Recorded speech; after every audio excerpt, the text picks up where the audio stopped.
Hello friends, how are you. I hope कि आप सब अच्छे होंगे। Welcome to Expert opinion.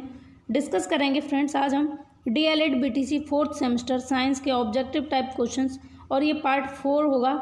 इससे पहले हम 3 पार्ट डिस्कस कर चुके हैं। अगर आपने नहीं देखे तो आप आई बटन में क्लिक करके वीडियो देख सकते हैं। आप सभी को दशहरा पर्व की हार्दिक शुभकामनाएँ। आप सभी का दिन मंगलमय हो और आप सभी अच्छे तरीके से दशहरा के त्यौहार को सेलिब्रेट करें। और ये थॉट है, दहन पुतलों का नहीं, बुरे विचारों का भी करना होगा। श्री राम का करके स्मरण, हर रावण से लड़ना होगा। यानी कि दुनिया में जितने भी रावण हैं उन सभी से लड़ना होगा। सिर्फ एक रावण को जला देने से इस दुनिया से रावण ख़त्म नहीं होंगे। तो हर घर में भी रावण मिल सकता है, घर घर में मिल सकता है। देश में बहुत रावण हैं। यानी कि बुराई पर अच्छाई की जीत का ये त्यौहार है। तो हमें बुराई को देश से ख़त्म करना है, दुनिया से बुराई को ख़त्म करना है। तो आप सभी को दशहरे की बहुत बहुत शुभकामनाएं। हैप्पी दशहरा। स्टार्ट करेंगे वीडियो को। PDF फाइल के लिए आप टेलीग्राम चैनल को ज्वाइन कर लें। यहाँ पर आपको सभी सेशन की PDF फाइल प्रोवाइड कराई जाती है। और फ्रेंड्स, वीडियो आपको अच्छी लगे, हेल्पफुल लगे तो लाइक करना, शेयर करना। चैनल पहली बार देख रहे हैं तो सब्सक्राइब करके बेल आइकन को प्रेस कर लें, जिससे कि आने वाली सभी वीडियोज़ की नोटिफिकेशन आपको मिलती रहे। और ऑल पर क्लिक करके रखें। वीडियो स्टार्ट करेंगे। और फ्रेंड्स, ये आपके लिए बहुत हेल्पफुल रहेगी वीडियो। इसमें जितने भी क्वेश्चन हैं सभी इंपॉर्टेंट हैं और कुछ क्वेश्चंस हम प्रीवियस ईयर के भी इसमें डिस्कस करेंगे लास्ट में, इसलिए आप वीडियो को अंत तक देखिएगा। तो 61वां क्वेश्चन है। 60 तक हम डिस्कस कर चुके हैं 3 वीडियो में 20-20 क्वेश्चन की सीरीज से। लेकिन इस वीडियो में आपके लिए मैं 30 क्वेश्चन लेकर आई हूँ, जिसमें 10 क्वेश्चन ऐसे होंगे जो प्रीवियस ईयर में पूछे जा चुके हैं। तो क्वेश्चन है 61वां, RBC की जीवन अवधि कम हो जाती है। तो RBC की जीवन अवधि किस में कम हो जाती है? थैलेसीमिया में, एनीमिया में, हीमोफीलिया में, या फिर उपरोक्त में से कोई नहीं। तो यहाँ पर राइट आंसर आपको लगाना है, क्या होगा? और फ्रेंड्स, इसका राइट आंसर होगा ऑप्शन फर्स्ट, थैलेसीमिया में। जो RBC की जीवन अवधि है वो थैलेसीमिया में कम हो जाती है, थैलेसीमिया रोग में। आगे है, रक्त का थक्का बनाने की प्रक्रिया धीमी हो जाती है। जो रक्त का थक्का बनता है वो वाली प्रक्रिया कौन से रोग में धीमी हो जाती है, कौन सी बीमारी में? ऑप्शंस हैं थैलेसीमिया, हीमोफीलिया, एनीमिया या श्वेत कण कोशिकाहीनता में। तो इसका राइट आंसर आपको बताना है। और राइट आंसर होगा इसका ऑप्शन सेकंड, हीमोफीलिया। हीमोफीलिया में रक्त का थक्का बनने की प्रक्रिया धीमी हो जाती है। इसका सेकंड ऑप्शन सही है। आगे है, WBC कम हो जाती है। तो WBC कहाँ पर कम हो जाती है? एनीमिया में, थैलेसीमिया में, श्वेत कण कोशिकाहीनता में या हीमोफीलिया में? इसका राइट आंसर बताएंगे आप, क्या होगा? तो फ्रेंड्स, WBC जो है वो किस में कम होती है? श्वेत कण कोशिकाहीनता में। श्वेत कण कोशिकाहीनता में WBC कम हो जाती है, इसलिए इसका थर्ड ऑप्शन सही होगा। आगे बढ़ेंगे। नेक्स्ट है, लीवर सिरोसिस रोग का कारण है। तो लिवर सिरोसिस एक रोग होता है, इसका कारण क्या है? हीमोफीलिया, एनीमिया, थैलेसीमिया या इनमें से कोई नहीं। तो फ्रेंड्स, लिवर सिरोसिस जो रोग है इसमें क्या होता है? हीमोफीलिया इसका कारण होता है। ऑप्शन फर्स्ट इसका सही होगा। आगे चलते हैं। नेक्स्ट, एड्स का पूरा नाम है। एड्स का पूरा नाम यहाँ पर ऑप्शन दिए हैं, additional immuno deficiency syndrome, acquired immuno deficiency symptom, acquired immuno deficiency syndrome या फिर इनमें से कोई नहीं। तो देखिए, एड्स का पूरा नाम होता है एक्वायर्ड इम्यूनो डिफिशियंसी सिंड्रोम। तो इसका थर्ड ऑप्शन सही होगा यहाँ पर। और ये आपसे पूछा जा सकता है, मोस्ट इंपॉर्टेंट क्वेश्चन रहेगा आपके एग्जाम के लिए। फुल फॉर्म से भी कई बार क्वेश्चन पूछ लिया जाता है। आगे बढ़ेंगे। विश्व एड्स दिवस कब मनाया जाता है? 1 जून को, 1 नवंबर को, 1 दिसंबर को या 1 मई को? तो विश्व एड्स दिवस आपको बताना है। वर्ल्ड एड्स डे कब मनाया जाता है? तो 1 दिसंबर को मनाया जाता है वर्ल्ड एड्स डे। तो इसका थर्ड ऑप्शन सही होगा, विश्व एड्स दिवस 1 दिसंबर को मनाया जाता है। नेक्स्ट है, सर्वप्रथम एड्स वायरस कब देखा गया था? तो एड्स वायरस को सबसे पहले कब देखा गया? 1980 में, 1981 में, 1982 में, 1984 में। तो एड्स नाम का जो वायरस है इसको सबसे पहली बार 1981 में देखा गया था। तो इसका सेकंड ऑप्शन सही होगा। यहाँ पर सेकंड ऑप्शन टिक करेंगे। और ये क्वेश्चन भी मोस्ट इंपॉर्टेंट है, आपके एग्जाम के लिए पूछा जा सकता है। और यहाँ पर सभी क्वेश्चन इंपॉर्टेंट हैं, सेलेक्टेड हैं और ऑब्जेक्टिव क्वेश्चन आपको बेहतर स्कोर कराने में भूमिका निभाते हैं। 5 नंबर के आपके पूछे जाएंगे। अगर मान लीजिए आप 25 में से 5 नंबर ऑब्जेक्टिव के कंफर्म कर लेते हैं तो आपको 20 नंबर से ही पूरा पेपर करना होता है। आगे बढ़ेंगे। HIV से प्रभावित होने वाले कोशिका को HIV से प्रभावित होने वाले कोशिका का नाम है। तो HIV से जो कोशिका प्रभावित होती है उसको क्या कहते हैं? T1, T2, T3 या T4। तो इसका राइट आंसर होगा ऑप्शन 4। T4 जो कोशिका होती है वो HIV से प्रभावित होने वाली कोशिका है। तो इसका फोर्थ ऑप्शन सही होगा। आगे बढ़ेंगे। एड्स के उपचार की औषधि है। तो एड्स के उपचार की क्या औषधि है? ऑप्शंस हैं जाइडोवुडाइन, इंसुलिन, स्ट्रेप्टोमाइसिन या कोबाल्ट थेरेपी। तो इसका राइट आंसर आपको बताना है। एड्स के उपचार की औषधि, जो एड्स नामक रोग होता है इसके उपचार के लिए कौन सी औषधि होती है? तो इसका ऑप्शन फर्स्ट सही होगा, जाइडोवुडाइन। जाइडोवुडाइन नाम की औषधि होती है, वो एड्स नामक रोग के उपचार के लिए होती है। आगे बढ़ेंगे। एड्स की सिरमी जांच के लिए उपयुक्त प्रमुख परीक्षण है। तो एड्स की सिरमी जांच के लिए कौन सा परीक्षण उपयुक्त होता है ये आपको बताना है। ऑप्शन है ELISA kit, western blot kit, blood group kit या फिर इनमें से कोई नहीं। तो राइट आंसर लगाएंगे जल्दी से फास्ट, और इसका राइट आंसर है ऑप्शन फर्स्ट एलिसा किट। जो एड्स की सिरमी जांच के लिए उपयुक्त प्रमुख जो परीक्षण है वो है एलिसा किट। एलिसा किट के थ्रू एड्स की सिरमी की जांच की जाती है। एड्स नामक रोग का पता लगाया जाता है एलिसा परीक्षण से। आगे बढ़ेंगे।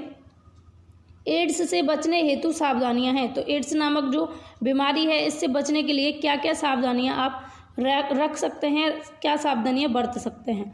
ऑप्शंस हैं शिक्षा द्वारा सुरक्षित स्त्री सहवास या कंडोम की व्यवस्था व सही उपयोग, सुरक्षित रक्त संचरण या उपर्युक्त सभी। तो देखिए एड्स से बचने के लिए ये सभी ऑप्शंस सही हैं, सभी सावधानियां आपको बरतनी हैं। जो भी अपने देश में एड्स नामक बीमारी फैल रही है, ये एक भयानक रोग है बहुत ही ज़्यादा, तो इससे बचाव के लिए आपको इन सभी सावधानियों को बरतना चाहिए। आगे बढ़ेंगे। 1984 में किस वैज्ञानिक ने HIV का आविष्कार किया? तो ऑप्शंस हैं आपके यहाँ पर लुक मोंटेगिनर, रॉबर्ट सी गैली, क्रिश्चियन बर्नार्ड या लुइस पास्चर। तो इसका राइट आंसर आपको बताना है। राइट आंसर क्या होगा? 1984 में जो वैज्ञानिक थे जिन्होंने HIV का आविष्कार किया उनका नाम आपको बताना है, क्या होगा? तो राइट आंसर है यहाँ पर ऑप्शन सेकंड रॉबर्ट सी गैली। रॉबर्ट सी गैली ने 1984 में HIV नामक एक उसका रोग का पता लगाया था। ठीक है, आगे बढ़ेंगे। किस सेल को पुनः आवेशित किया जा सकता है? ऑप्शन हैं सीसा संचायक सेल, वोल्टियस सेल या शुष्क सेल या फिर डैनियल सेल। तो इसका राइट आंसर आपको लगाना है, क्या होगा? और इसका राइट आंसर होगा ऑप्शन फर्स्ट सीसा संचायक सेल। मोस्ट इंपॉर्टेंट क्वेश्चन रहेगा आपके एग्जाम के लिए। आगे है प्राथमिक उपचारक में कौन कौन से गुण होने चाहिए? जो प्राथमिक उपचारक होता है, फर्स्ट एड देने वाला जो होता है, उसमें कौन कौन से गुण होने चाहिए? ऑप्शन हैं क्रिया में तत्पर तथा निपुण, मधुर स्वभाव वाला, साधन संपन्न, कुशल एवं सहनशील, उपर्युक्त सभी गुणों वाला। तो जो प्राथमिक उपचार देने वाला होगा, फर्स्ट एड देने वाला होगा, उसमें कौन से गुण होना आवश्यक है? जल्दी से राइट आंसर लगाएंगे। इसका राइट आंसर होगा ऑप्शन फोर्थ। जो प्राथमिक उपचारक होगा उसमें क्रिया में तत्पर तथा निपुण भी होना चाहिए, यानी कि किसी व्यक्ति को अगर फर्स्ट एड की आवश्यकता है, प्राथमिक उपचार की ज़रूरत है, तो वह उस कार्य को करने में तत्पर हो और उन चीज़ों में निपुण हो कि किस तरीके से कौन सी बीमारी में फर्स्ट एड दिया जाता है। उसका स्वभाव मधुर हो और साधन संपन्न हो, मधुर स्वभाव वाला हो और साधन भी उसके पास संपन्न होने चाहिए प्राथमिक उपचार के लिए। कुशल एवं सहनशील हो, जो कार्य कर रहा है उस कार्य में कुशल हो और सहनशील भी उसको होने की ज़रूरत है, क्योंकि वह एक बीमारी वाले व्यक्ति को या एक पेशेंट को फर्स्ट एड दे रहा है, तो हो सकता है उसे कुछ ऐसी चीज़ों का सामना भी करना पड़े जो कि गलत होती हैं, इसलिए उसे सहनशील भी होना चाहिए, उसमें सहन शक्ति भी होनी चाहिए, इसलिए इसका ऑप्शन फोर्थ सही होगा। आगे बढ़ेंगे। प्राकृतिक चयनवाद प्रतिपादित किया। तो प्राकृतिक चयनवाद प्रतिपादित किया। प्राकृतिक चयनवाद को किसने प्रतिपादित किया था? ऑप्शन हैं डार्विन द्वारा, ग्रेगर जॉन मेंडल द्वारा, जगदीश चंद्र बोस द्वारा या लेमार्क के द्वारा। तो इसका राइट आंसर आपको बताना है प्राकृतिक चयनवाद। प्राकृतिक चयनवाद का मतलब था, ऐसा सिद्धांत था ये जिसमें कि प्रकृति से जो चीज़ें आपको प्राप्त होती हैं उनमें से आप उन चीज़ों को चयन करते हैं, उन चीज़ों को चुनते हैं जो आपके लिए उपयोगी होती हैं, यही है प्राकृतिक चयनवाद। तो आपको अगर पूछा जाए आपसे कि प्राकृतिक चयनवाद क्या है तो आप बता देंगे आसानी से, और प्राकृतिक चयनवाद को डार्विन ने प्रतिपादित किया था, इसलिए इसका ऑप्शन फर्स्ट सही होगा। आगे बढ़ेंगे। निम्न में से सांद्रण विधि नहीं है, तो इनमें से कौन सी एक सांद्रण की विधि नहीं है, ये आपको बताना है। ऑप्शन है फैन प्लवन विधि, चुंबकीय पृथक्करण विधि, निस्तापन विधि या गुरुत्वीय पृथक्करण विधि। तो इसका राइट आंसर होगा ऑप्शन थर्ड, निस्तापन विधि। यानी कि सांद्रण की विधि नहीं है, निस्तापन विधि नहीं है, फैन प्लवन विधि होती है, चुंबकीय पृथक्करण विधि होती है और गुरुत्वीय पृथक्करण भी सांद्रण की विधि होती है, लेकिन निस्तापन जो है ये सांद्रण की विधि नहीं होती। नेक्स्ट है, कांच की छड़ को रेशम से रगड़ने पर छड़ में आवेश आ जाता है।